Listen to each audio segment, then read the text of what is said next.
मेरे दोस्त भट्ट साहब ने कहा कि हिंदू, मैं फख्र करता हूं मैं हिंदू, मैं फख्र करता हूं मैं पाकिस्तानी हिंदू, मैं फख्र करता हूं कि बलोच हिंदू।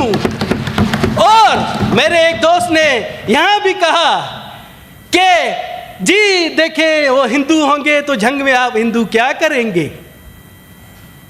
मैं बता रहा हूं कि दिनेश कुमार हिंदू है, दिनेश कुमार मुहब्बे वतन पाकिस्तानी है। मुझे किसी के सर्टिफिकेट की जरूरत नहीं, मेरा सर्टिफिकेट पाकिस्तान का झंडा है।